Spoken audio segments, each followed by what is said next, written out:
You find a nice place and it's wonderful, and then suddenly you can't stand it, so you drift off down the trail and get wet and miserable and lonesome till you can't bear it for another minute. So you gallop into the nearest town and are overwhelmed by the beauty of society, cheap floozies, old coots, preachers, lunatics, hobos, school teachers, old scouts with their sunburned faces and their voices raised in song, the jokes and jibes and yarns, the barn dances, the woman who invites you to stay the night. People are great when you haven't seen any for a few months.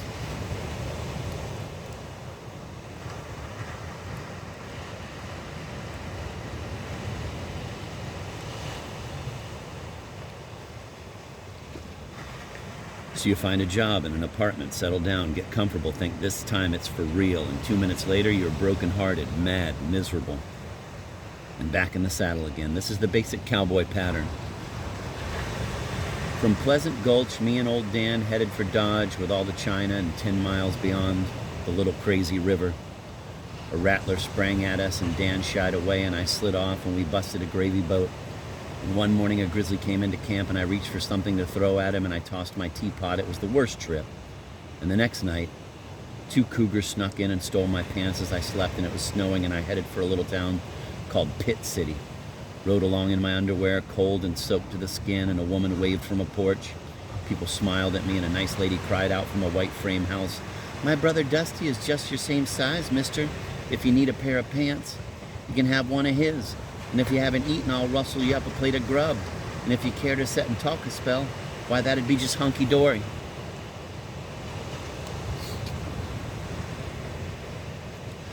From Pleasant Gulch, me and old Dan headed for Dodge with all the China, and 10 miles beyond the little crazy river. Oh, I already read that, sorry. The Andersons, Euphonia and Bill Anderson, kindest people you'd ever meet. I sat in their toasty, warm kitchen by the coal stove and gabbed for 3 hours and told them everything about myself, personal stuff, and it was satisfying. "Your problem is that you never found the woman you loved enough to make you want to come in off the range and settle down," said Euphonia. She introduced me to their daughter, Leonora, a beautiful redhead who worked at the Lazy Dollar Saloon. Quote, "as a bookkeeper," end of quote, Euphonia emphasized. Leonora treated me like the lover she never had. She and I went for long walks out across the prairie to the ridge above the town. I sang to her, "Mi amor, mi corazón," and she liked that pretty well. We got close, she did my laundry and saw the name tags on my shirts and started calling me Leonard, which nobody had done since I was a child. "You're a gentle person, Leonard, not like other cowboys. You like nice things. You ought to live in town," she said, lying with her head in my lap in a bower of prairie grass. I told her, "Leonora, I have tried to live in town because the cowboy life is a hard, wet, miserable, lonesome life, so town is wonderful, but doggone it, you go there and 2 days later somebody kicks you in the shins and it's back in the saddle again. A guy can't live with people and he can't live without them. And besides, I am a cowboy and have got to be on the range." I spat on the ground to emphasize this. "When you fixing to go?" she inquired. "Tomorrow, maybe Tuesday." "For long?" 6 months, maybe longer, depends." 6 months is a long stretch of time to be away from a relationship," she said. "Sometimes it is," I said. "Sometimes it's just long enough." "Well, Shorty, you just go and do whatever you're going to do, because that's what you're going to do anyway. Makes no matter what I say. I know cowboys," she said. I cried, "Well, if I don't cowboy, tell me, what would I do for a living in town?" "You could write a Western," she said. So I started in, writing a Western novel with lots of hot lead flying and poetic descriptions of Western scenes. Quote, "The setting sun blazed in the western sky as if a master painter had taken his brush to the clouds, creating a multi-hued fantasy of color reflecting brightly off the butts and messes." That night I showed it to Leonora. Not what you'd call a grabber," she said. I sat there with my face hanging out and wished she'd say, "Well, it ain't all bad. Actually, some is rather good, Shorty, and I loved where the dude cuts down the tree and the bear bites him in the throat. But of course, the sweetheart isn't going to tell you that. Their critical ability is not what attracts them to us in the first place."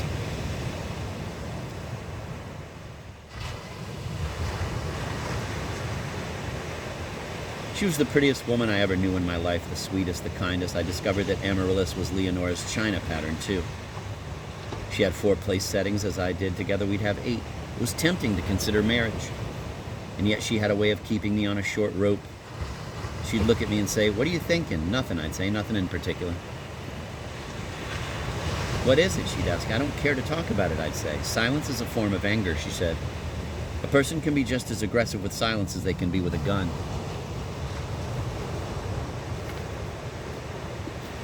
Oh, for crying out loud. Dear God of mercy, I cried and jumped up and went straight to the bathroom. It went straight to the bar room. Not the Lazy Dollar, but the Dirty Dog Saloon, and sat in a dim corner and had a stiff drink and then another to keep the first one company. And by, who should mosey in but Mr. Higley, author of numerous Western songs, including Going Back to Colorado and How I Miss the Old Missouri. So I bought him a drink and me one too and said, "Tell me how it is that you love it so out here on the plains. You write poems about the beauty of the land and the goodness of the folks. What am I missing, partner?" He said, "I have not set foot in Colorado in 40 years, nor seen the Missouri for 37. Does that answer your question, LS? We hoisted a number of drinks then, and I staggered back home about midnight and slept on the porch swing, the door being locked, and the next morning Leonora and I had a tiff. She said, "How come you go do a dumb thing like that, Leonard? Can you imagine how it makes me feel? Or do you think I don't notice that you got drunk and were walking around this town singing and whooping and roping street lamps and laughing like an idiot at 2 in the morning? Do you think that decent people don't talk about this and wonder why you're not home here with me? Don't you see that it makes me look like a fool?" I said, "If I have got to ask permission to take a drink, then let me out of it. I quit." She said, "Don't you see there's a pattern in your life, Leonard? You're someone who avoids conflict. It's what makes you a cowboy." "You're mad at me, ain't you?" I said. She was mad. "I'm not mad, only concerned. We have a dysfunctional relationship, that's all." "You're mad and you're always going to be mad," I said. She said she had read an article in the Emporia Gazette that said male restlessness may result from a hormone imbalance caused by an eating disorder. "That's the westward impulse you're talking about, Leonora. That's what brought us here," I cried. She said it wasn't an impulse, it was an imbalance. She said, "Maybe you should get help. The school marm is a therapist part-time, you know." "Okay," I said. Doggone it, I did everything I could to please that woman. Twice a week for 8 weeks, I lay down on Mary Ellen Henry's parlor sofa and told her everything about myself. She used cats as a medium. She explained why, but I forget. A cat lies on your chest and you talk to it and she listens. E.g., me. Boy, I sure feel confused, Puff. I'm so sad and mixed up I could go get drunk and jump off the roof. But with my luck, I'd probably miss the ground. Her. "Puff, you tell that nice man to tell you more about when his mama left him at the train depot and went off with the dry goods salesman." It felt dumb, but I did it. Lay on the couch, cat stretched out on my chest. Mary Ellen sat in the rocker. I talked about Mama to the cat. "My mother was the saintliest woman who ever trod this earth, Puff, and my daddy was the meanest sumbitch ever drew breath." And Mary Ellen said to the cat, "Puff, I want you to tell Lonesome Shorty that some people might say that riding the open range is a cowboy's only way of keeping that powerful mama at a distance. You tell him that, Puff, and see what he says."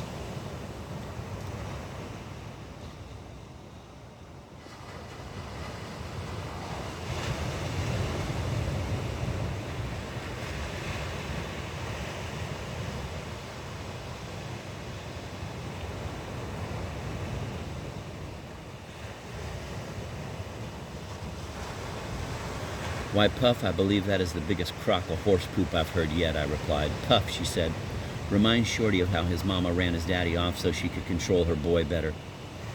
"Lies, Puff. You're lying, you miserable cat." And on it went. I gave it my best shot, but was no good at therapy, and one morning I said, "I've decided that you've probably done as much for me as you possibly can, Puff, so this will be my last visit, thank you." Mary Ellen was stunned, as if I had slapped her. Her eyes welled up with tears. "How can you do this to me?" she cried. "Don't you realize that you're my only client? You're important to me, Shorty. How can you walk away from me like I was just your hitching rail?" This was much too complicated for me, so I saddled up, and without a word to Leonora, I rode off down the trail toward the Bitter Root, feeling dumber than dirt.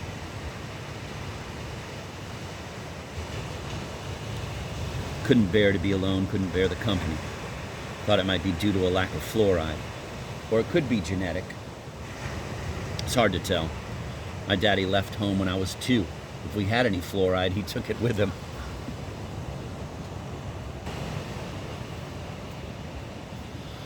Rode 7 days through Arapaho country and was full of loneliness and misery, thinking only of Leonora, her touch and smell, until finally I began to sing Mi Amor, Mi Corazon and burst into tears and turned around and rode back to Pitt City. A bitterly cold day, windy, snow flurries, and me without shoes. I'd forgotten them at a campsite, and I was a sorry sight, but when Euphonia saw me, she said, "Welcome back, honey, and come in and let me get you a pair of Bill's shoes." I took a shower and the towels were soft and smelled lemony. You miss that softness, that cleanliness on the trail. Had split pea soup and Leonora came home and hugged me and cried, and the next day I got a job at the stagecoach office as assistant director of customer service and group sales. And the next few days went along like a song. Euphonia made my breakfast and Leonora made my bed, and I bought 6 new place settings of amaryllis, and we made plans to marry. Then the Chautauqua put on a play called The Secret Forest of the Heart that Leonora had a big part in. So I went and I hated it. It was the dumbest sheep dip show you ever saw, about good women who nurture and heal and men who rob and control. And Leonora held out a magical garland of flowers and vines and herbs and celery and sang, "Know the quiet place within your heart and touch the rainbow of possibility. Be alive to the gentle breeze of communication. And please stop being such a jerk." People with big, wet eyes stood and clapped, and a stagecoach driver named Gabby turned to me and said, "I could sure use a big hug right now." I got out of there as fast as I could. I told Leonora, "You hate me because I walked out on your dagnab play and you're going to give me my walking papers, ain't you?" And she said no, she wasn't. She didn't expect me to like the play. She knew me well enough to know that. And I said, "Oh, there you go again, just like always. You never stop finding fault with me, so I might as well go be bad. There's no percentage in being good." And she said I was crazy. "Well, to hell with you," I said, and I got so mad I went in and robbed the bank. Pulled my hat down low and went in with 6 guns in hand and yelled, "Everybody face down on the floor, nice and easy now, and nobody gets hurt." They said, "Why are you doing this, Shorty? You're a wonderful guy and have a good job, and you're blessed with the love of a wonderful woman." If that's what you call blessed, then I'd like to try damn to hell for a while. "What do you have to be mad about?" asked the lady teller. "Doggone it, I can be mad if I want to be. If I say I'm mad, I mean I'm mad." "You'll never get away with it," someone yelled as I rode away with $34,000 on me, and as it turned out, they were right, but I didn't know it yet.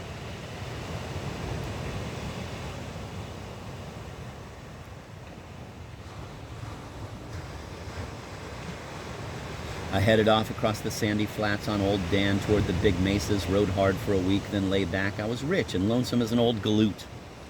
Wanted to hook up with a partner, but then thought of the trouble involved and decided against it. Made up a song as I rode along. Living inside, I'm dissatisfied. Guess I'm qualified to ride. Rode to Big Gap. No family took me in, no woman offered me comfort, and I sought no solace in the church. I paid with cash. A man in a saloon said he knew my old partner, Eugene. He got bit by his horse and was laid up with gelding fever and had fits and hallucinations and talked a blue streak for a month before he died. Mostly about economics, he told me. I was sorry I had not been there to see it.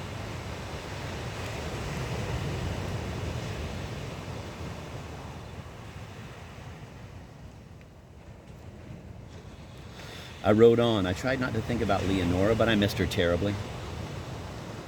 I wished I knew how to patch things up, but there's no way. The love between 2 people is fragile, and one false move can break it. Like fine china. And when it breaks, it's broken. I rode on, but I rode slower, and after a while I felt sick. I was so lonely, I lay down in the dirt and wrapped myself in a blanket and lay shivering all night and woke up in the morning, and I was about 30 feet from the Colorado Trail. All these wagon trains were going by, and now and then a pioneer or a gold prospector would call over to me. "Howdy, how you doing over there yonder? You heading west too?" And I'd answer, "I feel like I'm coming down with something. I don't know, I got a headache and chills and I feel weak and listless." "You got a thermometer with you? Is saltpeter supposed to be good for this? You think maybe I should bleed myself?" And they'd lope over near me and ask if I had a fever. "You're supposed to starve a fever," they said. "Just lie there and rest and don't eat anything, and pretty soon you'll feel better." And I did that, and 3 days later I died. The vultures came and feasted off me, and the dogs fought over my bones, and some old bum came and took the $34,000 in $20 bills out of my saddlebags and stomped on my china set, and pretty soon what was left of me lay bleached in white on the lone prairie. But I didn't care, because I was in heaven. I assume it was heaven. It was like Brown's Hotel in Denver, a suite with a bathtub 8 feet long and a canopied bed and an angel to bring me my breakfast.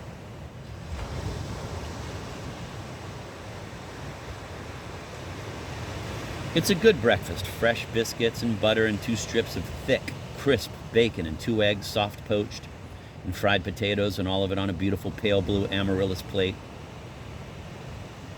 But it does not vary from day to day, and neither does the angel, who sings beautifully but always the same song. It is perfect here, and a person should be grateful, I reckon. But I am about fed up with it and ready to move on to the other place. If only I could think of something bad enough to say that would get me sent there. Who's that guy? And being a cowboy, I suppose that won't be a problem. Something will come to mind.